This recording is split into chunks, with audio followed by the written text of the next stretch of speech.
बिहार में जो वैकेंसी निकाली गई है की रिसोर्स पर्सन की, एजुकेशन डिपार्टमेंट के द्वारा वैकेंसी निकाली गई है केआरपी की, जिसमें बिहार के सभी प्रखंड में भर्ती निकाली गई है। और ये जॉब जो है 60 वर्षों तक का होने वाला है और इसमें सैलरी आपको जो है 10,000 रुपए मिलेगी। ब्लॉक स्तर की भर्ती है, कोई रिटन एग्जाम नहीं होगा। फॉर्म भरने के लिए आपको कोई भी एप्लीकेशन फी नहीं देना होगा। तो ये वैकेंसी मैंने ऑलरेडी जो आप लोग को बताया था कि इस प्रकार की भर्ती आई हुई है और 24 तारीख से लेकर 18 मार्च तक आप फॉर्म को अप्लाई करेंगे। लेकिन इसमें समस्या आ रही थी ओटीपी को लेकर, लेकिन अब जो है समस्या दूर हो चुका है। अब आपको जो है इजिली यहाँ रजिस्ट्रेशन हो जाएगा और आप फॉर्म को अप्लाई कर पाएंगे। तो हम प्रॉपर इस वीडियो में जो है एक लाइव फॉर्म फिल करके बताएंगे रजिस्ट्रेशन कैसे करना है, फॉर्म कैसे भरना है, इसके अलावा फोटो सिग्नेचर डॉक्यूमेंट्स वगैरह सब चीज हम आपको जो है पूरा प्रोसेस जो आपको बताएंगे कैसे आपको फॉर्म को अप्लाई करना है इस भर्ती के लिए।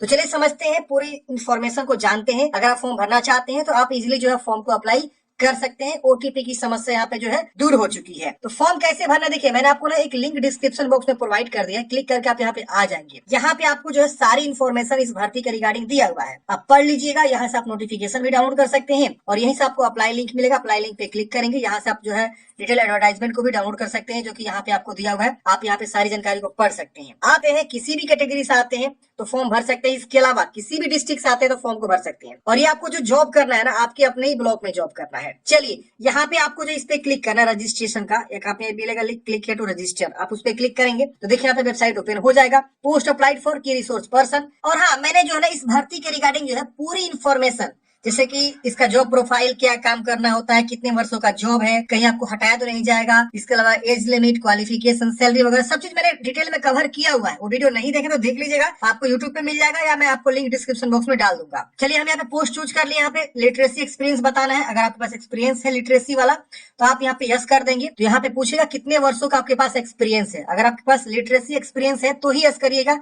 और एक्सपीरियंस की जानकारी यहाँ बता देंगे, नहीं है तो आप इसे नो करेंगे। ये वाला ऑप्शन जो है आपका एक्सपीरियंस वाला हट जाएगा। अब यहाँ पे आपका जो है अपना नाम लिखना है, जो भी आपका नाम है लिखेंगे। फिर यहाँ पे फादर्स नेम लिखेंगे। फिर यहाँ डेट ऑफ बर्थ की चॉइस करनी, जो भी आपका डेट ऑफ बर्थ यहाँ से चॉइस कर लीजिएगा। ईमेल एड्रेस यहाँ लिखना है, लेकिन यहाँ ईमेल एड्रेस पे ओटीपी नहीं जा रहा था तो बिहार सरकार ने यहाँ पे ईमेल ओटीपी वाला ऑप्शन ही हटा दिया है। अब आपको ईमेल भेजने की आवश्यकता नहीं है, सिर्फ आपको ईमेल एड्रेस लिख देना है। मोबाइल नंबर लिखना है और गेट ओटीपी पे क्लिक करेंगे तो आपके मोबाइल पर ओटीपी जाएगा और ओटीपी को आपको वेरीफाई कर लेना मोबाइल वाला। अब यहाँ पे आपको जो कैटेगरी बताना है, जनरल है, ईबीसी है, बीसी, एससी, एसटी, ईडब्ल्यूएस, किस कैटेगरी से आप आते हैं अपना कैटेगरी चूज करेंगे। यहाँ आपको जो है डिस्ट्रिक्ट चूज करना है कि आप किस होम डिस्ट्रिक्ट से आते हैं। तो यहाँ पे आपको देखेंगे तो सभी डिस्ट्रिक्ट का नाम आएगा, अपना होम डिस्ट्रिक्ट चूज कर लेंगे। लेकिन हाँ, अदर स्टेट वाले यहाँ पे नहीं भर पाएंगे फॉर्म, क्योंकि यहाँ पे अदर स्टेट का जो है ऑप्शन, अदर का ऑप्शन नहीं आ रहा है। तो ध्यान दीजिएगा, अदर स्टेट वाले फॉर्म नहीं भरेंगे। हैंडीकेप्ड है तो यस करेंगे, मतलब विकलांग पर्सन, नहीं है तो आप इसे नो कर दीजिएगा। जेंडर यहाँ बताएंगे मेल फीमेल क्या है। अपना जो है नाम लिखेंगे, नेम एज पर आधार, आधार कार्ड पे कैसा नाम है वो आपको लिखना है। और ईयर यहाँ पे बताना है, आधार नंबर यहाँ लिखना है, कैप्चा कोड भरना है, यहाँ एग्री करना है और यहाँ रजिस्टर वाले ऑप्शन पे क्लिक करना है। अब देखिए जब ये आधार की जानकारी लिख देंगे ना तो यहाँ पे वैलिडेट करेंगे ना तो आपका डाटा जो है सर्वर से फैच होगा और ये ग्रीन हो जाएगा। तो इस तरह से आपको क्या करना है, भरना है। अब ध्यान रहे कि जो भी आपने मैट्रिक की जानकारी है उसी तरह से सेम जो है आपका आधार कार्ड भी मैच करना चाहिए, तभी आपका जो आप फॉर्म भर पाएंगे। तो चलिए जानकारी को लिखे रजिस्टर पे क्लिक करते हैं। तो जैसे मैंने आप लोगों को बताया फ्रेंड्स, हमने यहाँ पे देखिए जो है सभी चीजों को भर लिया है। यहाँ पे मैंने ओटीपी भी वेरीफाई कर लिया और यहाँ पे आधार भी वेरीफाई हो चुका है। अब आपको यहाँ पे रजिस्टर वाले ऑप्शन पे क्लिक करना है। रजिस्टर करते ही फ्रेंड्स आपका सक्सेसफुली रजिस्ट्रेशन हो जाता है और यहाँ पे आपको एक यूजर आईडी मिल जाता है। आप इस यूजर आईडी को नोट जरूर कर लेंगे। और यहाँ पे आपको बोला जाता है कि यू में सेट पासवर्ड थ्रू लिंक, मतलब जो है आप जो है पासवर्ड को सेट कर सकते हैं लिंक के थ्रू, जो इनके मेल पे भेज दिया गया है। मतलब आपने जो मेल दिया ना उस पे भेज दिया गया इनके द्वारा एक जो है लिंक, उससे भी आप पासवर्ड सेट करते हैं। लेकिन वहां पे हमें बहुत कम चांस है कि आपके पास गया होगा। आपको यहीं पे क्लिक करने का ऑप्शन मिल रहा है, क्लिक है टू सेट योर पासवर्ड। तो पहले आप अपना यूजर आईडी को नोट जरूर कर लेंगे और यहाँ एक ऑप्शन मिलता है क्लिक है टू सेट पासवर्ड, आप इस पे क्लिक करेंगे। पासवर्ड सेट पे क्लिक करते हैं इस प्रकार से आपका यूजर आईडी ऑलरेडी शो करेगा। आपको एक नया पासवर्ड बनानी है, पासवर्ड जैसा चाहे वैसा आप पासवर्ड बना सकते हैं। फॉर एग्जाम्पल सपोज आपका नाम जो है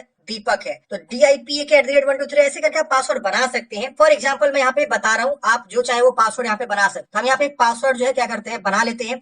फिर इस कैप्चा कोड को भर के सेट पासवर्ड पे क्लिक करेंगे तो हमारा पासवर्ड जो है बदल जाएगा। अब हमको फ्यूचर में जब भी लॉगिन करना होगा ना तो ये हमारा यूजर आईडी होगा और जो हमने नया पासवर्ड यहाँ पे बनाया वो पासवर्ड हम डाल के लॉगिन करेंगे। तो चलिए हम यहाँ पे सेट पासवर्ड पे क्लिक कर लेते हैं। रीसेट पासवर्ड पे क्लिक करते हैं फ्रेंड्स। तुरंत एक जो है ओटीपी चला जाता है। अब आपको यहाँ पे ओटीपी को लिखना होता है, जो भी आपके पास ओटीपी प्राप्त हुआ है, तो हम यहाँ पे लिख लेते हैं और यहाँ पे सेव करेंगे। ओटीपी वेरीफाई करते आपका पासवर्ड अपडेट हो जाएगा सक्सेसफुली, आपको ओके कर देना है। अब यहाँ पे आपका देखेंगे तो इस प्रकार से आपका जो है लॉगिन क्रेडेंशियल आ जाता है। अब आपको यहाँ पे लॉगिन करना है। लॉगिन क्रेडेंशियल यूज करते हैं, आपको यूजर आईडी जो आपको मिला हुआ है, पासवर्ड जो आपने सेट किया, फिर कैप्चा कोड भर के लॉगिन करेंगे। लॉगिन करते आपका डैशबोर्ड यहाँ ओपन हो जाता है। यहाँ पे आप देखेंगे तो ये सारे ऑप्शंस आपको कंप्लीट करने हैं और ये सब डॉक्यूमेंट्स भी आपको अपलोड करने हैं। अब यहाँ देखेंगे आपको पर्सनल इन्फॉर्मेशन वाला ऑप्शन जो ऑलरेडी ग्रीन टिक रहेगा, यानी ये पहला ऑप्शन कंप्लीट है। आपको पर्सनल डिटेल्स पे क्लिक करना है। बेसिक इन्फॉर्मेशन कंप्लीट है, हम पर्सनल डिटेल्स पे क्लिक करेंगे। अब यहाँ पे आपको अपना मदर्स नेम लिखना है। यहाँ पे आपका फादर्स नेम ऑलरेडी शो होता है, मैरिड है कि अनमैरिड यहाँ पे आपको बताना है। यहाँ पे आपका कैटेगरी ऑलरेडी शो होता है। यहाँ नेशनलिटी इंडियन रहेगा। फिर आप नीचे आएंगे तो यहाँ पे आपका कोरेस्पोंडेंस एड्रेस शो करेगा, यानी पत्राचार का पता जो भी आपका है अच्छे से लिखेंगे। गाँव से आते हैं तो विलेज पोस्ट थाना अच्छे से प्रॉपर लिखेंगे, और सेम है तो इसको टिक करेंगे, सेम सेम कॉपी हो जाएगा। अलग है तो अलग अलग भी आप लिख सकते हैं। यहाँ पिन कोड लिखना है, एरिया का पिन कोड। यहाँ आपको ब्लड ग्रुप बताना है कि आपका कौन सा ब्लड ग्रुप है, तो ये मैंडेटरी है बताना, नहीं बताएंगे तो फिर आपको दिक्कत होगा। फिर यहाँ पे लिटरेसी एक्सपीरियंस आपने ऑलरेडी नो किया हुआ है। इसके बाद आइडेंटिफिकेशन मार्क्स, यहाँ पे आपको बॉडी में क्या पहचान है वो आपको बता देना है, और बताने के बाद से सेव करके गो टू होम पेज पे आ जाना है। होम पेज पे आते ही फ्रेंड्स आपका परसेंटेज देखेंगे तो कंप्लीट हो जाएगा, ये भी ग्रीन टिक हो गया है। अब आपको एजुकेशन क्वालिफिकेशन को भरना है, तो हम इस पे क्लिक करेंगे। अब हमारा जो है एजुकेशन क्वालिफिकेशन शैक्षिक योग्यता भरने का ऑप्शन खुल के आ जाएगा। यहाँ पे आपको सबसे पहले मैट्रिक की जानकारी बताना है कि आप मैट्रिक कौन से बोर्ड से पास किए हैं, तो यहाँ पे आ जाएगा। इंस्टीट्यूट का नाम मतलब किस विद्यालय से पढ़े हुए हैं। फिर आपको सब्जेक्ट क्या है उस सब्जेक्ट आपको बता देना है। सभी सब्जेक्ट को लिख दीजिए, जैसे मान लीजिए मैथ पढ़े हैं, साइंस पढ़े हैं, तो आप सभी विषय को लिखना है। तो ऐसे जो है आप सभी विषय को लिख दीजिएगा। यहाँ पे आपको पासिंग ईयर बताना है, कौन सा ईयर में आपने जो है मैट्रिक पास किए हुए हैं। परसेंटेज क्या है आपके मैट्रिक का, यहाँ पे परसेंटेज आपको लिख देना है। फिर इंटरमीडिएट की जानकारी उसी तरह से बताना है कि आप जो है कौन से बोर्ड से पढ़े हैं, तो आपका जो भी बोर्ड है यहाँ पे लिखना होगा। फिर यहाँ पे इंस्टीट्यूट का नाम मतलब किस विद्यालय से आपने पढ़ाई किया हुआ है, जो भी आपका विद्यालय है वो आप यहाँ पे जो है बता देंगे, जो भी आपका विद्यालय है। फिर यहाँ पे स्पेशलाइजेशन आर्ट्स से पढ़े, साइंस से, कॉमर्स से आप चूज करना है। फिर सभी विषय को आप यहाँ लिख देंगे। फिर यहाँ पे पासिंग ईयर आपका क्या है, इंटरमीडिएट का यहाँ से आप चॉइस करेंगे, और कितना परसेंट आपको जो है इंटरमीडिएट में मिला हुआ है ये आप बता देंगे। कैलकुलेट कर लेना है अपना परसेंटेज को। अब यहाँ पे ग्रेजुएशन के बारे में बताना है। ग्रेजुएशन आप जो है कौन से यूनिवर्सिटी से पढ़े हैं, तो जो भी यूनिवर्सिटी है आपको जो यहाँ पे बता देना है, जो भी आपका यूनिवर्सिटी रहा है। अब यहाँ पे नेम ऑफ कॉलेज, तो कॉलेज का नाम बता देंगे, यानी इंस्टीट्यूट का नाम कॉलेज, तो यहाँ पे कॉलेज का नाम। फिर आपको जो है स्पेशलाइजेशन, तो एनी स्ट्रीम आएगा, आप चूज कर लेंगे। फिर आपको सब्जेक्ट लिखना है, ग्रेजुएशन में आप कौन कौन से सब्जेक्ट पढ़े हुए हैं वो सारा सब्जेक्ट लिख दीजिएगा, 3 है 4 है जो भी है। फिर पासिंग ईयर बता देंगे, कौन से ईयर में आपने जो है ग्रेजुएशन पास आउट किए हुए हैं, और कितना परसेंट आपको ग्रेजुएशन में मिला हुआ है ये आपको यहाँ पे लिख देना है। अगर आप पीजी की है तो पीजी की जानकारी भरेंगे, और नहीं किए तो इसे छोड़ दीजिएगा। किए हैं तो जरूर भर दीजिएगा, क्योंकि इसमें आपको एक्स्ट्रा बोनस मार्क्स मिल जाता है। फिर यहाँ पे सेव करना है, क्योंकि इसमें रिटर्न एग्जाम नहीं होगा ना, तो सिलेक्शन जो आपका इसी के बेस पे होगा, जो आपका ये परसेंटेज है ना इसी के बेस पे सिलेक्शन होने वाला है। तो परसेंटेज सही से लिखिएगा, और पीजी की जानकारी है तो पीजी की जानकारी भी आप जरूर भर दीजिएगा। चलिए इसे सेव कर लेंगे। सेव करने के बाद से गो टू होम पे आ जाएंगे। एजुकेशनल क्वालिफिकेशन सेव करने के बाद से अब आता है आपको एक्सपीरियंस। आप एक्सपीरियंस पे क्लिक करेंगे। यहाँ पे आपको एक्सपीरियंस वाली जानकारी जो है मांग रहा है। अगर आपके पास एक्सपीरियंस है तो दीजिए, नहीं है तो आप इसे जो है सेव कर दीजिएगा। आपको यहाँ पे कुछ भी भरने की आवश्यकता नहीं है, क्योंकि हमने एक्सपीरियंस नहीं है तो हम इसे छोड़ देंगे। ये देखिए हमारा सेव हो जाएगा। अच्छा, प्लीज इंटर ऑर्गेनाइजेशन, कोई बात नहीं, हम इसे छोड़ सकते हैं। ये हम जो है यहाँ पे start from old to new, मतलब अगर आपको एक्सपीरियंस है तो यहाँ पे जानकारी को भरेंगे, कहाँ आपने काम किया, और ऐड करना चाहते हैं ऐड कर सकते हैं, यदि आप छोड़ दीजिएगा गो टू होम पे आ जाएंगे। तो एक्सपीरियंस है तो आप एक्सपीरियंस भरेंगे। अब आपको फोटो पे आ जाना है। फोटो यहाँ पे आपको अपलोड करना है, जो भी आपका फोटोग्राफ है यहाँ पे आपको आएगा, तो आप अपना फोटो को यहाँ से चूज करेंगे। 200 बाई 230 पिक्सल का बोला गया है, 50 के भी से कम होना चाहिए, कलर में होना चाहिए, और कोई एक सिंगल बैकग्राउंड होना चाहिए। यहाँ पे 20 के भी से कम होना चाहिए। सिग्नेचर देखिए, और यहाँ पे आपको चूज करना है और अपलोड कर देना है, तो चूज करके अपलोड कर दीजिएगा। फोटो सिग्नेचर अपलोड करने के बाद से देखेंगे आपका फोटो यहाँ पे अपडेट हो जाएगा। अब आपको गो टू होम पे आ जाना है। अब आपका अगला स्टेप आता है यहाँ पे डॉक्यूमेंट्स का। डॉक्यूमेंट्स पे क्लिक करेंगे। अब आपको जो भी डॉक्यूमेंट्स यहाँ बोला गया है वो सारे डॉक्यूमेंट्स यहाँ पे आपको अपलोड करना है। यहाँ पे आपको डॉक्यूमेंट्स का जो गाइडलाइन है देखिए, आपको बोला गया है कि आपको 400 KB से कम होना चाहिए, ब्लैक एंड व्हाइट में होना चाहिए। तो ये चीज ध्यान देना है, आपको फोटो कॉपी करके ही लगाना है। अगर आपके पास ऑलरेडी जो है कंप्यूटर में कलरफुल जो है डॉक्यूमेंट्स है तो उसे आप ब्लैक एंड व्हाइट में कर लेंगे। अब देखिए यहाँ पे बोल रहा है कि अपलोड जो है 10th सर्टिफिकेट, तो 10th का सर्टिफिकेट आप यहाँ चूज करेंगे, और उसका सर्टिफिकेट नंबर यहाँ पे जो भी होगा आप लिख दीजिएगा। ऊपर में सीरियल नंबर होता है वो आप यहाँ पे लिख देंगे। फिर 10th क्लास का मार्कशीट, तो मार्कशीट यहाँ पे आपको अपलोड करना है, और उसका मार्कशीट के ऊपर सर्टिफिकेट यानी सीरियल नंबर है वो आपको यहाँ लिख देना है। फिर अपलोड इंटरमीडिएट की सर्टिफिकेट, तो इंटरमीडिएट सर्टिफिकेट आपको लगाना है, और इंटरमीडिएट का मार्कशीट यहाँ पे लगाना है। ग्रेजुएशन का सर्टिफिकेट आपको यहाँ पे लगाना है और ग्रेजुएशन का मार्कशीट यहाँ पे लगाना है। इसके वजह से अपलोड पोस्ट ग्रेजुएशन, अगर आपने पीजी किया हुआ है तो पीजी का सर्टिफिकेट यहाँ पे लगाएंगे, वरना इसे आप छोड़ेंगे। तो जो भी कैंडिडेट्स पीजी किए वो अपने अकॉर्डिंग यहाँ पे पीजी की जानकारी भरेंगे, मतलब उसका सर्टिफिकेट और मार्कशीट वगैरह अटैच करेंगे। यहाँ पे अगर आप SC/ST से आते हैं और OBC से आते हैं या EWS से आते हैं तो अपना जो भी जाति सर्टिफिकेट यहाँ पे आपको लगाना है। अगर कोई बंदा BC EBC से आता है वो अपना नॉन क्रिमिनल लगाएगा, लिखा है वो non criminal caste certificate if BC या EBC। अगर कोई EWS है तो EWS सर्टिफिकेट लगाएगा। जनरल को यहाँ पे सर्टिफिकेट लगाने की आवश्यकता नहीं है। यहाँ पे रेसिडेंशियल सर्टिफिकेट मतलब निवास का सर्टिफिकेट आपको लगाना है। और ध्यान है सर्टिफिकेट नंबर आपको लिखना होगा, जो भी सर्टिफिकेट नंबर आप यहाँ दे रहे हैं उसका सर्टिफिकेट नंबर आपको यहाँ पे देना होगा। सर्टिफिकेट नंबर नहीं लिखा है तो उसका सीरियल नंबर या कोई ना कोई नंबर उस पे होगा सर्टिफिकेट पे, वो आप यहाँ पे दे देंगे। अब ध्यान रहे जिनके पास मान लीजिए सर्टिफिकेट नहीं है 10वीं क्लास का सर्टिफिकेट, तो वो जाके अपने विद्यालय से प्राप्त करेंगे। देखिए होता क्या है ना कि मान लीजिए आप जो है 2013 में जो है मैट्रिक पास किए हैं या 2015 में, तो एक साल के अंदर ही जो है ना आपका एक सर्टिफिकेट आ जाता है। वही सर्टिफिकेट यहाँ पे बोला गया है आपको देने के लिए। नहीं है तो आप जाइए कॉलेज में, आपको मिल जाएगा। हाँ, बहुत सारे ऐसे लोग हैं जो CBSE के होते हैं, वो बोलते हैं कि मेरे को सर्टिफिकेट नहीं मिलता, मार्कशीट ही मेरा सब कुछ होता है। तो उस केस में आप यहाँ पे मार्कशीट की जगह पे आपको जो है वही लगाना है और सर्टिफिकेट की जगह पे भी वही लगा देना है। जिनके पास नहीं होता उस केस में, अगर आपके पास है तो फिर आपको यहाँ पे सही वाला ही लगाना है, वरना फॉर्म रिजेक्ट हो जाएगा।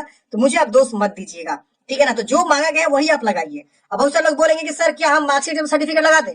भाई क्यों लगाइएगा, क्योंकि दोनों अलग अलग मांग रहा है। क्या अगर वो उसको मांग रहा होता तो एक नहीं मांग सकता था? दोनों अलग अलग मांग रहा है, दोनों अलग अलग लगाइए ना, क्या दिक्कत है। आप जाइए स्कूल से कलेक्ट करिए, अगर आपके पास नहीं है तो आप इसको अच्छे से भरेंगे और यहाँ पे आपको सेव कर देना है। फाइल को सबको आप चूज कर लेंगे, सर्टिफिकेट नंबर सबका आप दे देंगे। उसके बाद से नीचे आएंगे, यहाँ सेव करेंगे ना तो आपका डाटा यहाँ पे ऑटोमेटिक अपलोड हो जाएगा और यहाँ पे आपको व्यू भी हो जाएगा। अगर आप रिमूव करना चाहते हैं रिमूव भी कर सकते हैं, व्यू करके देख भी सकते हैं कि हमने कोई गलती तो अपलोड नहीं कर दिया। अब देखिए हमने यहाँ पे पीजी की जानकारी जो है यहाँ पे नहीं अपलोड किया क्योंकि मेरे पास था ही नहीं और हम पढ़े भी नहीं है। हम ग्रेजुएशन में जो है सिर्फ ग्रेजुएशन तक पढ़े, तो ग्रेजुएशन जानकारी यहाँ पे ऐड कर दिए हैं। तो अगर आपके पास है तो अपलोड करेंगे, वरना ये छोड़ दीजिएगा, पीजी की जानकारी मैंडेटरी नहीं है। और हाँ, कास्ट सर्टिफिकेट सही से अपलोड करेगा, रेसिडेंशियल भी आपको अपलोड करना है। बाकी आप यहाँ पे समझ गए होंगे, मैंने सारी जानकारी आपको समझा दिया है। अब यहाँ हम जो है क्लोज करेंगे इसे, जैसे आप यहाँ पे सेव कर देंगे उसके बाद से क्लोज करना होगा, ओके करना होगा। ओके करते हैं फ्रेंड्स, अब आपको रीडायरेक्ट कर देगा होम पेज पे। ये देखिए हमारा जो है ये वाला भी ऑप्शन कंप्लीट हो गया। हम आपको फाइनलाइज करते हैं, फाइनलाइज एप्लीकेशन पे क्लिक करेंगे। अब यहाँ पे तुरंत जो है मोबाइल पे OTP जाएगा, इस तरह से मोबाइल नंबर आपका शो होगा। ओके करेंगे, ओके करते ही यहाँ पे आपको जो है ना एक OTP देना होगा, यहाँ आपको डिक्लेयर करना है और यहाँ पे आपको फाइनल सबमिट कर देना है। एक बार आप देखेंगे तो नीचे में आपका प्रीव्यू भी खोल के आएगा, आप इस पे क्लिक करेंगे ना तो आपका पेज प्रीव्यू आएगा। तो सबमिट करने से पहले पेज प्रीव्यू आप जरूर चेक करिएगा। ये देखिए आ गया पेज प्रीव्यू। आप जानकारी को वेरीफाई करिएगा कि हाँ मेरा सारा जानकारी सही है। एक बार अच्छे से वेरीफाई जरूर कर लीजिएगा, प्रिंट करके यहाँ से या सेव एज PDF करके आप जो भी जानकारी दी है सब आप एक बार अच्छे से मैच कर लीजिएगा कि कहीं गलती तो नहीं है। चलिए इसे कैंसिल करते हैं और उसके बाद से हम क्या करेंगे, यहाँ पे जो है फाइनल सबमिट पे क्लिक करेंगे। OTP आपको यहाँ लिखना होगा और सेव पे क्लिक करते हैं, आपका फॉर्म फाइनल सबमिट हो जाएगा और उसके बाद से आपको प्रिंट आउट निकल जाएगा। हम यहाँ OTP को वेरीफाई करेंगे। देखिए मैं यहाँ पे वेरीफाई कर देता हूँ लाइव और यहाँ सेव कर देता हूँ। सेव करते हैं फ्रेंड्स, हमारा फॉर्म जो है फाइनल सबमिट हो जाएगा। अब हमारा जो है फाइनल प्रिंट आउट निकल जाएगा। देखिए फाइनल प्रिंट आउट इस प्रकार से निकल रहा है, थोड़ा समय लगेगा। ये देखिए निकल गया। यहाँ पे एप्लीकेशन ID, एप्लीकेशन डेट और कौन से पद के लिए आवेदन दिया है, ये आपको फाइनल प्रिंट आउट है। इसे प्रिंट आउट निकाल के अपने पास हार्ड कॉपी जो है सुरक्षित रख लेनी है। इसके बाद आपको जो वेट करना है मेरिट लिस्ट का। तो आशा करता हूँ फ्रेंड्स आपको जानकारी समझ में आया होगा कि KRP के लिए कैसे आपको फॉर्म को भरना है, की रिसोर्स पर्सन के लिए। अगर आपके मन में कोई भी डाउट्स है कमेंट बॉक्स में पूछिएगा। मिलता है किसी नेक्स्ट वीडियो में।